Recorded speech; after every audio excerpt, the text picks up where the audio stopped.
Hello. Good afternoon, everybody. I brought some heavy hitters in here with me today. Today marks 1 month of President Trump's return to the Oval Office, and there is no denying this administration is off to a historic start. The president has already signed 73 executive orders. That is more than double the number signed by Joe Biden and more than quadruple the number signed by Barack Obama over the same period. These executive orders have ended burdensome regulations, sealed the border, unleashed our domestic energy sector, eliminated divisive DEI from our federal government, stopped the weaponization of government, cut waste, fraud, and abuse, reinstituted America First trade and foreign policies, and ultimately restored common sense. The president also signed the Laken Riley Act into law, which ensures ICE will detain illegal aliens arrested or charged with theft or violence. As of today, the Senate has already confirmed 18 cabinet-level nominees, which is more than at this point under the Obama administration in 2009, and more than double the pace of the Biden administration in 2021. And today, we expect Kash Patel to be confirmed as the next director of the FBI. We are proud to announce that the president will host his first official cabinet meeting here at the White House next Wednesday, February 26th. In just 4 weeks, President Trump has already hosted the leaders of Israel, Japan, Jordan, and India. And next Monday, the president will host France's President Emmanuel Macron. And on Thursday, the UK Prime Minister Keir Starmer will visit the White House as well.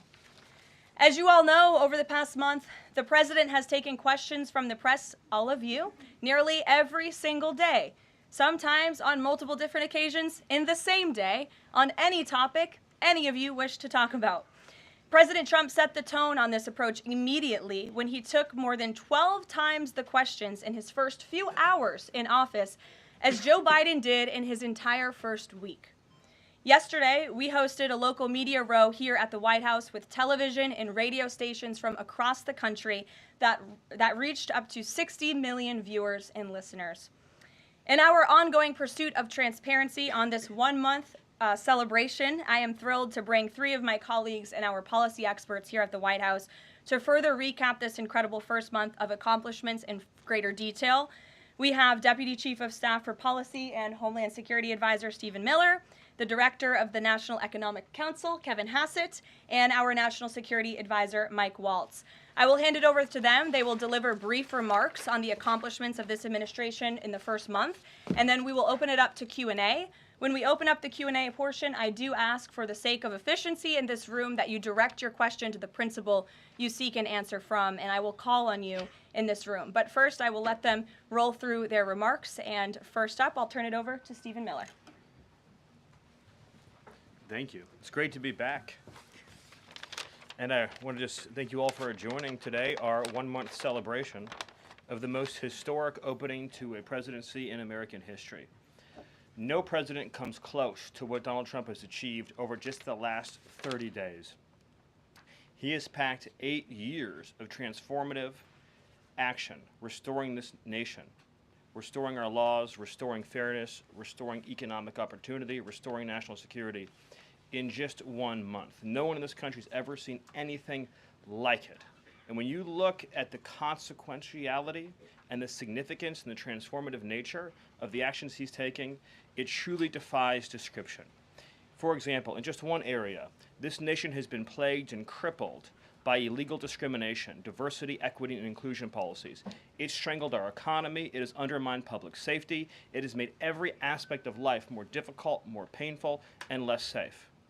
He has ended all DEI across the federal government. He has terminated all federal workers involved in promulgating these unlawful policies. He has ended diversity, equity, and inclusion in all federal contracting. He has restored merit as the cornerstone of all federal policy, restored the full, fair, impartial enforcement of our federal civil rights laws for the first time in generations. And he has cracked down on individuals across this government and nonprofits who have engaged in illegal racial discrimination against the American people. This includes making clear to every educational institution in this country that ending diversity, equity, and inclusion, ending unlawful race discrimination is a precondition of receiving federal funds. He has also saved women's sports by ending the participation of men in women's sports. He has ended radical gender ideology across the entire federal government, and he's pressured the private sector to also end and combat radical gender ideology. He's reestablished the scientific and biological truth that there are only two sexes in this country, male and female, that those are biologically based determinations. They are not based and can never be based on gender identity. That includes rooting out of the Department of Defense all DEI policies, all critical race theory, all gender madness, and once again having a military that is focused solely and exclusively on readiness, preparedness, and lethality. As I'm sure Kevin will talk about more, of course, he has undertaken a historic cost-cutting effort across the federal government, launching the first ever Department of Government Efficiency, uncovering corruption on a scale that we never thought imaginable, terminating every single federal worker that we have found to be engaged in the corruption and theft and the waste of taxpayer dollars, and already saving $50 billion in a single year, which over a 10-year period would be $500 billion. Just think about how vast and enormous that sum is. Of course, as you all know, he has renamed the Gulf of Mexico to its correct and proper name, the Gulf of America. He has renamed Mount Denali into Mount McKinley, part of a historic effort to restore patriotism and national pride all across this land. He has ended the weaponization of the federal government, restored the Department of Justice to its true mission of combating threats to this nation and keeping the American people safe. He has ended all federal censorship of free speech. This has been one of the greatest crises that has plagued this nation. Years and years and years of the federal government violating the First Amendment to take away Americans' right of free speech. President Trump has ended that, and he has demanded that all federal workers, all law enforcement, cease any effort to intimidate the rights of Americans or to police their speech. He has also restored the death penalty at the Department of Justice, including for illegal aliens who commit murder, including for those who murder cops, and including for all of those who threaten Americans with heinous acts of violence. The death penalty is back. Law and order is back. The streets are being made safe once again. On the public health front, he has launched the nation's first ever commission, the MAHA Commission, Make America Healthy Again, following the historic confirmation of RFK Jr., to finally uncover the true root causes of the public health crisis in this country, the childhood disease epidemic in this country, the spiraling rates of pediatric cancer, and devastating childhood sickness. He has finally created a situation where the federal health agencies in this country will be focused on preventing disease, on keeping children from getting sick in the first place, not sending them to a lifetime in and out of hospitals, suffering needlessly, when we can find ways to prevent this epidemic of illness. Then, of course, on Homeland Security. Today, it is officially the law of the land, at the conclusion of the congressional notification process, that 6 Mexican cartels and 2 transnational gangs, Tren de Aragua, or TDA, and MS-13, so 8 organizations in total, are now formally designated as foreign terrorist organizations, which means that every single member of those organizations who operates on U.S. soil is now, as a legal matter, a terrorist, and they will be treated as terrorists. This is a sea change in U.S. policy, and this means the Department of Justice and the Department of Homeland Security, along with the rest of U.S. law enforcement and the Department of Defense, are now operating in a legal reality where these cartels are recognized as terrorists. And there will be a whole of government effort to remove these terrorists from our soil and to degrade their ability to threaten or undermine any American security or sovereignty interests. Border crossings, since the day he took office, are down 95%. I think it's almost impossible to even describe the scale and scope of that achievement. President Trump, within days of taking office, cut border crossings 95%. And those few who have dared to cross are being either prosecuted or deported.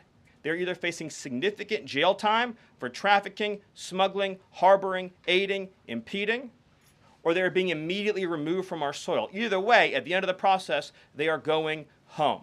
He's re-implemented Remain in Mexico, and he has obtained historic cooperation from foreign countries all around the world in accepting their deportees back. And he has used the United States military to fully seal the southern border with a historic deployment of both active duty and National Guard troops, resumed the building of infrastructure, he has opened up Guantanamo Bay, and he's using military aircraft to carry out deportations all across this country. And ICE is joining with ATF, DEA, and FBI to carry out the largest deportation operation in American history. The criminals are going home. The border is sealed shut. America is safe, sovereign, proud, and free. We are a nation that everyone in the world understands all across this planet. You do not come here illegally. You will not get in. You will go to jail. You will go home. You will not succeed. This is the biggest and most successful change in any area of law enforcement that this nation has ever seen, and he did it in under 1 month. Thank you. Yes. Well, thank you, Karoline. Thank you, Stephen.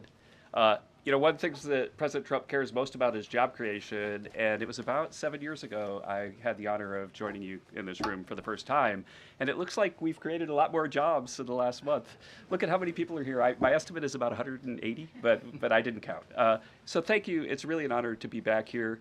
I think that I just want to go over a few things and then hand it off to Mike.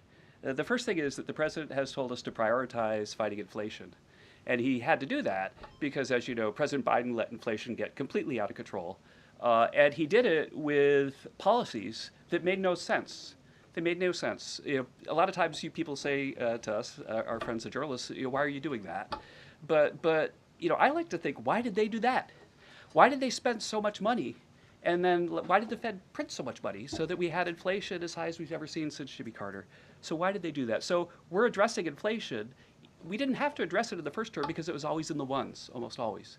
But we're going to get it back there. And how are we doing it? Well, we're doing it with a plan that President Trump and I and others have talked about in the Oval that involves like every level of fighting inflation. First, the macroeconomic level. We're cutting spending. We're cutting spending in negotiations with people on the Hill. We're cutting spending with the advice of our IT consultant, Elon Musk. And then we're also looking into supply side things, like restoring Trump's tax cuts, maybe even expensing new factories so that there's an explosion of supply. If you have an explosion of supply and a reduction in government demand, then inflation goes way down. And then one of the things that you want to say is, well, when are you going to see it? Well, the first thing that you'll see when the markets believe that we're going to get inflation under control is that the 10-year Treasury rate goes down, because that's how they think about future expected inflation. And so we're still going to see some memory of Biden's inflation. It's not going to go away in a month. But the 10-year Treasury before the last consumer price index had dropped about 40 basis points. 40 basis points because markets were optimistic about our ability to fight inflation. 40 basis points is kind of not a fun thing to say. Economists talk that way. I apologize. But the way to think about it is, for a typical mortgage, if that affects the mortgage rate, then it's going to save a typical family buying a house about $1,000 a year. And that's just in our first month. Okay. The second thing we've done is we've had a lot of trade talks. In fact, I was just meeting a minister from Mexico with Howard Lutnick just a couple of hours ago. And we're talking about reciprocal trade, and we're also talking about the fentanyl crisis. And so reciprocal trade is about our government treating other governments the way they treat us. We want trade to be fair. It turns out that Americans have been disadvantaged by foreign governments over and over, and President Trump wants it to stop. And the fact that struck me as most noticeable when I started to look at what President Trump was asking us to do is that last year we have data, U.S. companies paid $370 billion in taxes to foreign governments. $370 billion. Last year, foreign multinationals paid us $57 billion in taxes. We have 1/4 of world GDP. They have 3/4 of world GDP, and we're paying 370, they're paying 57. This is not reciprocal. We're going to try, or we're going to, fix it. The other thing that we've done is we've had an all-of-the-above energy approach that's led by Doug Burgum and Chris and a really large team, EPA. And we've already made so many actions that are going to affect the price of energy and lower inflation. We've opened up 625 million acres to energy exploration. We've cut 50 years of red tape. that makes it so you can't have permits. And we've even made it so that when you go home, if you get a new one, then you can take a shower or flush a toilet or read under a light bulb. We're doing that too. So finally, let's just think about like the facts that we can see right now that we think are awesome. So guess what? Small business optimism has gone up by the most ever since President Trump came in. ISM, which is the measure of what's going on in manufacturing, it's expanding again for the first time in years. CEO confidence is the highest it's been in years. And the reason people are thinking this is that our policies give people cause for optimism. And then I want to reiterate what Stephen Miller said, because it's so important, and it's so important for financial markets to start to digest this, that if, say, the Treasury Secretary or any cabinet secretary with Elon Musk is able to find some savings, say $100 billion, well, in CBO land, that's actually like about 10 times that, or maybe 12 times that, over a 10-year window. And so when you're thinking about the negotiations right now over reconciliation and thinking about, well, 4 trillion, 5 trillion, well, those numbers in terms of the savings are going to end up being small because of all the waste that we're finding. And so we're incredibly optimistic about the future of inflation and the future of our economy, and we're optimistic because we're making so much progress so far, and we already see it in market prices. And with that, I'll hand it off to Mike. All right. Thanks, Kevin. Well, good afternoon. What a month, and what a sea change in our foreign policy. In addition to what we're doing on the border and restoring American sovereignty, in addition to what we're doing in our economy and the job creation and the inflation reduction, we are bringing the world back to where it was at the end of President Trump's first term, which is a world of peace, prosperity, and looking forward and getting us out of the chaos that we've just seen over the last 4 years. So over the last month, just to name a few, I had the honor of sitting in the Oval Office as President Trump spoke with President Putin, and then immediately spoke with President Zelensky, and both of them said only President Trump could bring both sides to the table, and only President Trump could stop the horrific fighting that has been going on now for the better part of 4 years, and that only President Trump could drive the world back to peace. Both of those leaders said that in back-to-back calls. And of course, we just had our historic talks mediated by our good friends and partners, Saudi Arabia. We give great thanks to Crown Prince Mohammed bin Salman for hosting, and sat down for the first time in years with the Russians and talked about a path forward with peace. On top of that, and one of the things that led to that was the tremendous confidence building measure that we had with the release of Mark Fogel. I'll remind everyone, the last time that we had an American released from the Russians, either we gave up a deadly spy, pressured our allies to give up a lethal killer, or we released, under the Biden administration, the world's most notorious arms dealer, Victor Bout, who, by the way, had one of his main clients for arms, the cartels in Mexico and Central America. We gave up none of that.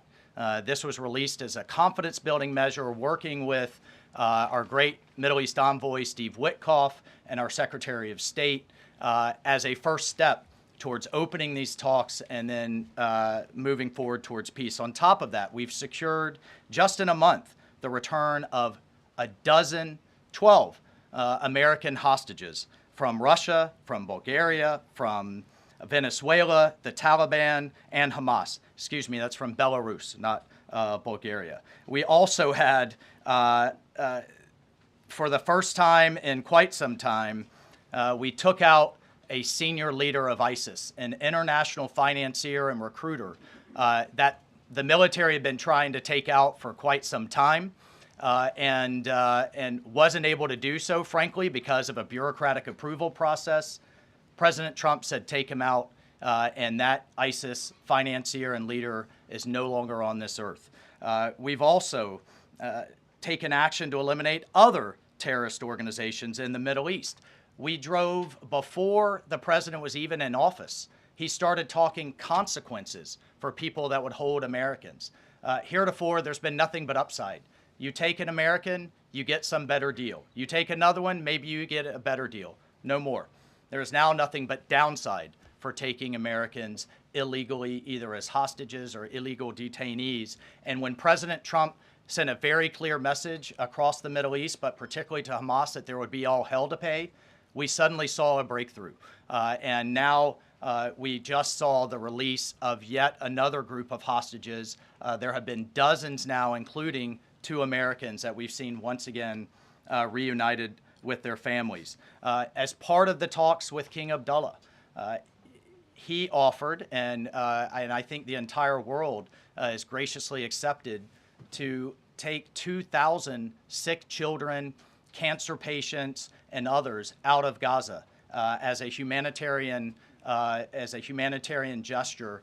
2,000 Gazans will come out of that hellhole that it is, that wasteland that Gaza is right now, with unexploded ordnance, with debris everywhere, with no sewage, with no water. And President Trump has put forward a plan to deal with the practical reality that is 1.8 million Gazans now truly suffering.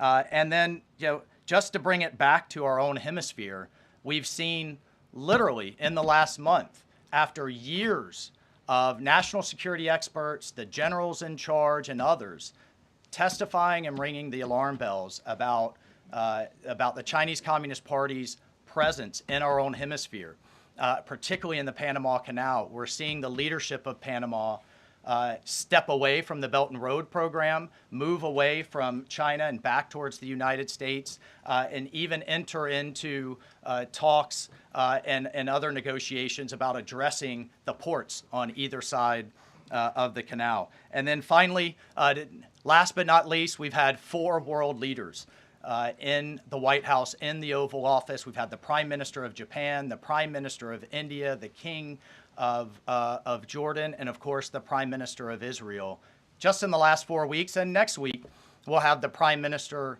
of the United Kingdom, and we'll have the President of France, Macron. So President Trump is on what we call Trump warp speed. We are all honored to be really serving under his leadership and his vision, and truly, when we all say, and the president himself says, he is a president of peace. He is a president focused on restoring stability. I think the entire world saw what the world will look like without strong American leadership in the last 4 years. And it's truly been an honor to get us back to where we were and back on track under President Trump's leadership. Thank you, Mike. Mm-hmm. Thank you. Thank you, everybody. I'm sure you're very eager to ask questions of these very smart people working very hard on behalf of the president. We do have somebody in our new media seat today. We have John Stoll, who is the head of news at X. As you all know, you're all on X. It's home to hundreds of millions of users, a large contingent of independent journalists and news organizations across geographies and political spectrums. And at the same time, X remains the go-to platform for many legacy news outlets. And I know, as I mentioned, many of the reporters in this room use X to attract eyeballs to your work. Prior to joining X, John spent 2 decades in journalism, including several years as an editor at the Wall Street Journal. We are excited to have him in the briefing room today. John, we'll let you kick it off. And as I said at the top, please direct your question to the individual up here who you'd like an answer from. John, why don't you begin? All right, thank you very much. I am sitting in for a thriving ecosystem of journalists, independent and emerging news organizations who do depend on X for publicity, for a business model. And so I look forward to seeing many of them in this seat in months and years to come. I also thank you, Karoline, for opening this seat up to new media. It really is a testament not only to your open-mindedness, but also to innovation, that you'd actually think about, folks that are not traditionally credentialed to be in this room, and not only have a question, but also to witness. This is a very important intersection of power and the free press. Mm-hmm. And so just the ability to witness this and be part of it, it brings everybody's game up. So Thank you for that. I think this is for Mike. My question is about Ukraine. Sure. For about more than 10 years, I've been fascinated, like many, with what's going on. Was in Northern Europe, working out of the Baltics when Crimea was annexed, and was a lot of this came on Twitter. The platform used to be known as Twitter. Was a lot of European leaders would talk about their disappointment and solidarity with Ukraine, but when it came to actually doing something, it felt like they were passing a hot potato and sent it over the Atlantic. I wonder how much of what we're seeing right now out of the administration and President Trump is a call to Europe and the European leaders and the allies that we've traditionally had to pick up that hot potato and start doing something a little bit more concrete to win and preserve the peace in Ukraine. The second question I have is, it's related, is there's been a lot of speculation that President Trump and the administration might be manipulated by Vladimir Putin. I wonder if you can just talk a little bit about the administration's posture and your confidence in the competence of this administration to go toe-to-toe with Vladimir Putin. Well, if there's I'll take the second question first. If there's anybody in this world that can go toe-to-toe with Putin, that could go toe-to-toe with Xi, that could go toe-to-toe with Kim Jong-un, and we could keep going down the list, it's Donald J. Trump. He is the deal maker in chief. There is no question that he is the commander in chief. And I, for one, and I think all Americans and around the world should have no doubt about his ability to not only handle Putin, but to handle the complexity of driving this war to an end. And then on your first piece on Europe, I'll take you back to 2014. You're right, there was a lot of hand-wringing in Europe and not a lot of action. There's also a lot of hand-wringing here in Washington under the Obama administration and not a lot of action. They literally threw blankets at the problem.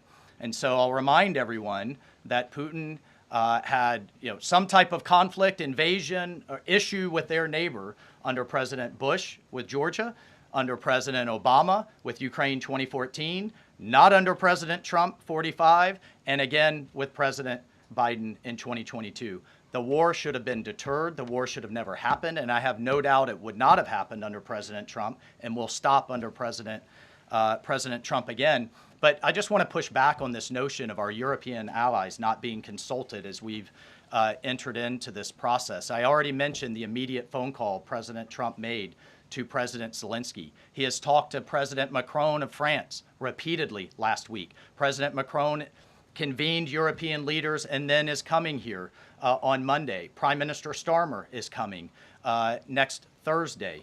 I've talked to every one of my national security advisor counterparts across the spectrum in Europe. I've talked to Secretary General Rutte, the leader of NATO, the Secretary General of NATO. We have repeatedly, oh, by the way, we had half our cabinet, 7 cabinet officials, including the vice president, at the Munich Security Conference, all engaging, all listening, and all making sure our allies are heard. However, we've also made it clear for years, decades even, that it is unacceptable that the United States and the United States taxpayer continues to bear the burden, not only of the cost of the war in Ukraine, but of the defense of Europe. We fully support our NATO allies. We fully support the Article 5 commitment, but it's time for our European allies to step up. And one of the things that Secretary General Rutte said on our call was,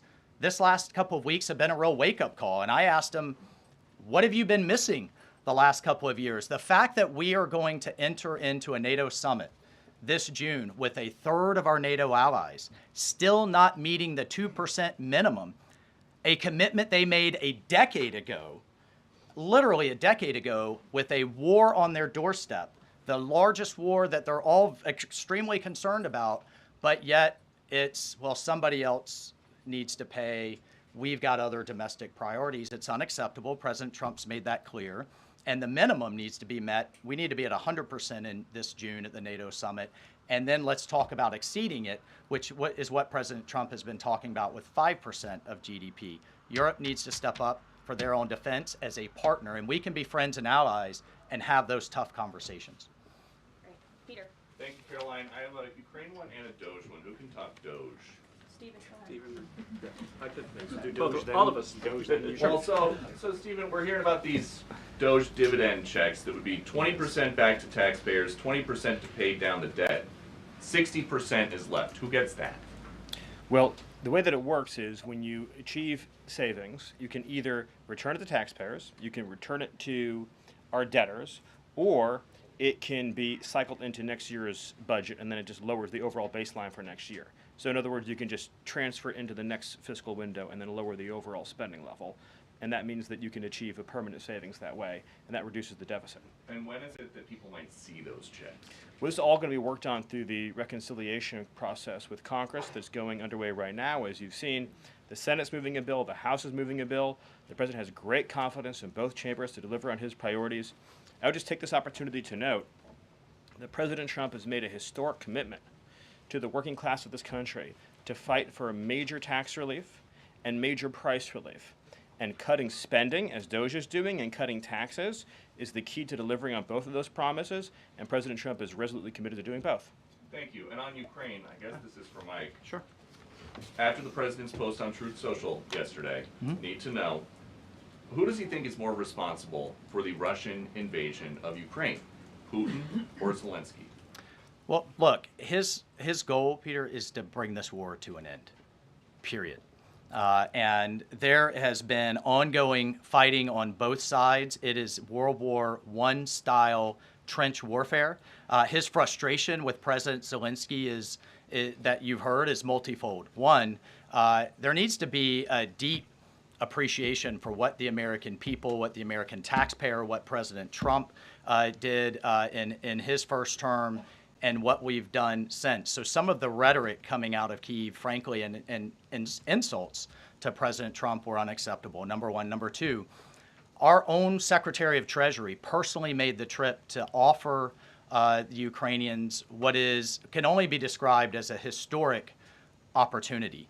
That is for America to co-invest with Ukraine in their minerals, in their resources, to truly grow the pie. So case in point, there's a foundry that processes aluminum in Ukraine. It's been damaged. It's not at its current capacity. If that is restored, it would account for America's entire imports of aluminum for an entire year. That one foundry. There are tremendous resources there. Not only is that long-term security for Ukraine, not only do we help them grow the pie with investments, but we do have an obligation to the American taxpayer in helping them recoup the hundreds of billions that have occurred. So, rather than enter into some constructive conversations about what that deal should be going forward, we got a lot of rhetoric in the media that was incredibly unfortunate. And I could just tell you, Peter, as a veteran, as somebody who's been in combat, this war is horrific. And I think we've lost sight of that, of the literally thousands of people that are dying a day, families that are going without the next generation. And I find it kind of, frankly ridiculous. So many people in Washington that were just demanding, pounding the table for a ceasefire in Gaza are suddenly aghast that the president would demand one and both sides come to the table when it comes to Ukraine, a war that has been arguably far greater in scope and scale and far more dangerous in terms of global escalation to U.S. security. And I do have one for Karoline. Does President Trump have a bet with Trudeau about this USA-Canada hockey game tonight? And when there is a big hockey game on, is the president watching for the goals or for the fights? Probably both. I think he's watching for the United States to win tonight. I know he talked to the USA hockey team this morning. He talked to the players after their morning practice around 10 o'clock. And I also spoke to some folks from that team after. They were jubilant over President Trump's comments to the team. I believe they're going to put out a video of that call. So he looks forward to watching the game tonight, and we look forward to the United States beating our soon-to-be 51st state, Canada. Bloomberg, go ahead. My question is for Mike Waltz. Can you give us a readout of Kellogg's meeting with Zelensky that just wrapped up? And in particular, Zelensky publicly rejected this deal about the rare earth minerals. Where does that stand?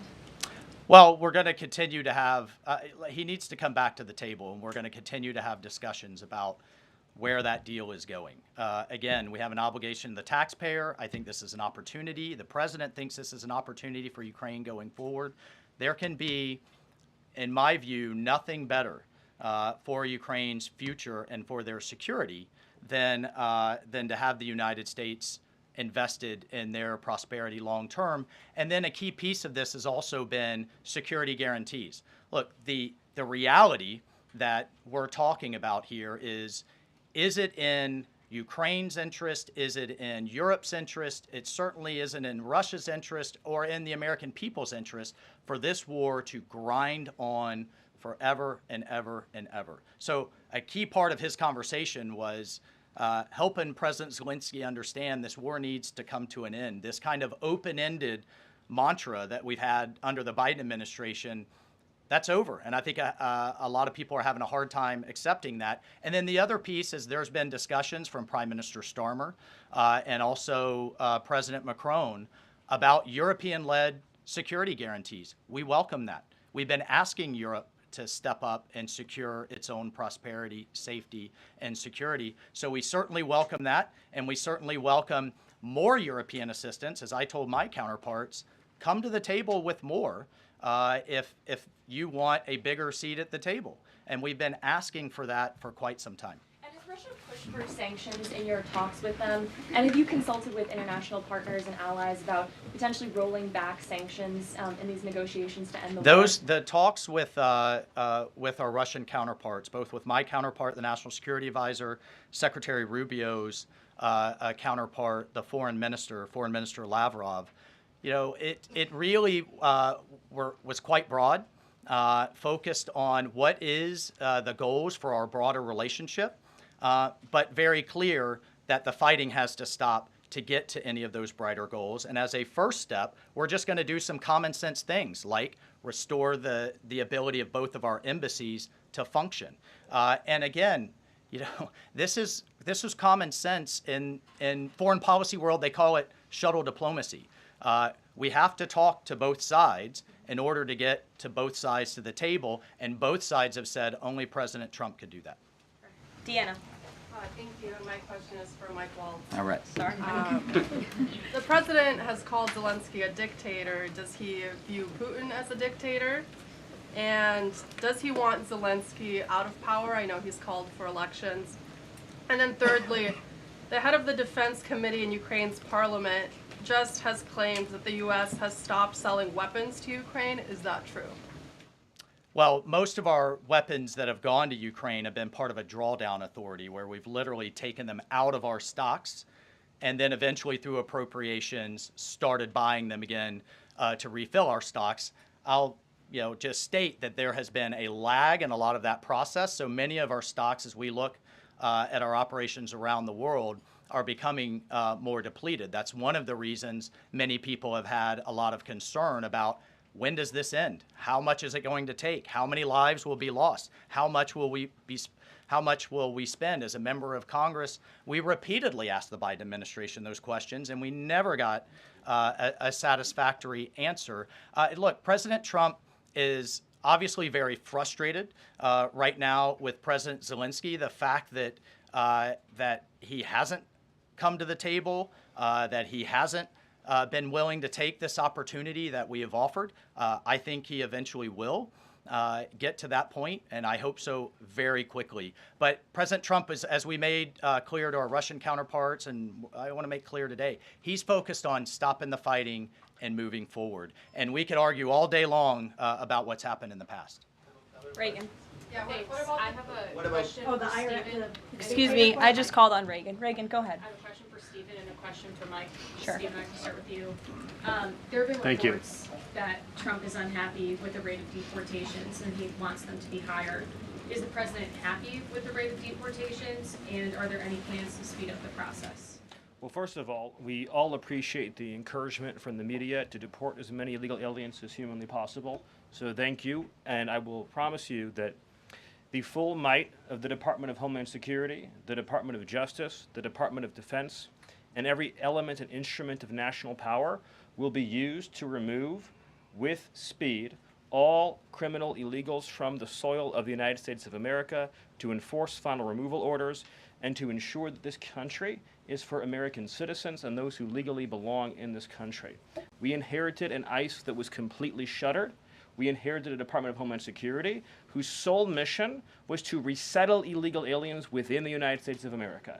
In 30 days, the president sealed the border shut, declared the cartels to be terrorist organizations, has increased ICE deportations to levels not seen in decades, and we are shortly on the verge of achieving a pace and speed of deportations this country has never before seen. Thank you. And Mike, there have been reports that there's some underground opposition to Trump's pick for Undersecretary of Defense and Policy, Elbridge Colby. Have you or anyone from the administration been personally lobbying senators to support Elbridge Colby? Look, I've worked with Colby in the past. He has the president's full support to be the Undersecretary of Policy, which will be a critical policy arm for Secretary Hegseth going forward that will implement a lot of these policies. And really, that's been to the extent of it. I think there's been a lot of kind of, breathless, I don't know, back and forth in the press, but we're full speed ahead to get the president's team in place so we can implement his America First policy. Thank you. Mike has spoken pretty extensively. Does anybody have questions for Stephen or for Mr. Hassett? Nobody wants to talk about the economy? Sure. IRS? Okay, go ahead. This would be for either one of you. So we reported, several other outlets have reported that about 3,500 people are due to be lose their jobs at the IRS by the end of the week. If the goal of these spending cuts across the federal government has been to reduce the debt, why impose some of the deepest cuts we've seen so far at the agency responsible for raising revenue for the federal government? Well, I think our objective is to make sure that the employees that we pay are being productive and effective. And there are many, more than 100,000 people working to collect taxes, and not all of them are fully occupied. And the Treasury Secretary is studying the matter and feels like 3,500 is a small number, and probably can get bigger, especially as we improve the IT at the IRS. And so I think that it's absolutely something that is on the table for good reasons. And the point is that don't just talk about the IRS, talk about all of government. That there are so many places. I live in D.C. You maybe live in D.C. where nobody's going to the buildings. People aren't commuting because nobody's doing their job. We look back and we see that there are all these people doing 2 jobs while they're getting a government payroll on the payroll. So the point is we're fixing that, and the IRS is a small part of that picture. So you're saying that everybody who's being let go was doing a bad job? I'm saying that we're studying every agency and deciding who to let go and why. And we're doing so very rationally with a lot of support from analysis. Because we're being told by a lot of people who have been let go at other agencies that they were told they were being dismissed because of poor performance, when in some cases they haven't even had a performance review yet because they've only been on the job a couple of months. Yeah, I've never seen a person who was laid off for poor performance say that they were performing poorly. Okay. Karoline? Good point. Sure, Caitlin. I have a question. I'll start with you, Kevin Hassett. Thank you for being here. And then I've got a question for Mr. Waltz. On these potential checks that you might send out from DOJ, is there a concern as you're thinking through this that they could be inflationary? Oh, absolutely not, because imagine if we don't spend government money and we give it back to people, then if they spend it all, then you're even. But they're probably going to save a lot of it, in which case you're reducing inflation. Okay, so And also, when the government spends a lot, that's what creates inflation. We learned that from Joe Biden. And so if we reduce government spending, then that's reduces inflation. And if you give people money, then they're going to save a bunch of it. And when they save it, then that also reduces demand and reduces inflation. Okay, so you're not worried about it. And No, I'm Mr. not. Waltz, to follow up on Peter's question, you wrote in an op-ed in the fall of 2023 that, quote, Putin is to blame, certainly like Al-Qaeda was to blame for 9/11. Do you still feel that way now, or do you share the president's assessment as he says Ukraine is to blame for the start of this war? Well, it shouldn't surprise you that I share the president's assessment on all kinds of issues. What I wrote as a member of Congress was as a former member of Congress. Look, what I share the president's assessment on is that the war has to end. And what comes with that? What comes with that should be, at some point, elections. What comes with that should be peace. What comes with that is prosperity that we've just offered in this natural resources and economic partnership arrangement. An end to the killing. and European security and security for the world. The president's not only determined to do that in Europe, he's determined to do it in the Middle East. And just a few months ago, we had an administration that had tried for 15 months, week after week, sitting with you here and couldn't get us to a ceasefire, couldn't get our hostages out. Now we're at that point. We're back to maximum pressure on Iran, and we have just begun, and we will drive towards a ceasefire and all of those other steps. I'm not going to pre-negotiate or get ahead of the sequencing of all of that. It's a very delicate situation. But this is a president of peace, and who here would argue against peace? Okay, so you do share that assessment. And can I follow up? In 2017, go ahead, then Jordan. President Trump. Go Can I ahead, just Jordan. follow up really You quick? just had 2 questions, May I- Caitlin. can Jordan, I go ahead. Mr. I have an Hassett. important follow-up. Jordan, from go my ahead. So, Go ahead. Mr. Hassett, you were speaking about tariff revenue, and you also addressed a question about the IRS. President Trump has spoken about replacing income tax with tariff revenue, especially with all this waste, fraud, and abuse that we're seeing cut. Is that a possibility?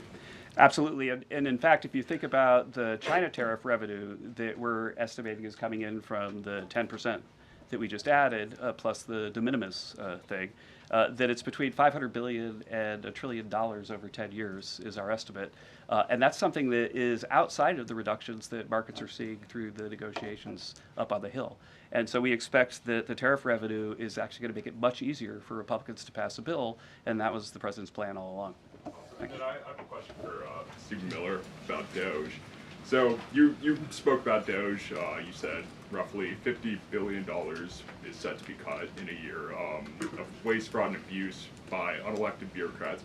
We're hearing this ironic narrative from the president's critics and the left-wing media that Elon Musk is an unelected bureaucrat and he's doing all this terrible stuff. Isn't one of Doge's objectives to get rid of the federal bureaucracy, the deep state, and also who was running the White House when Joe Biden was in office? Because I don't know a single person who believes it was Joe Biden. Yes, you're tempting me to say some very harsh things about some of our media friends.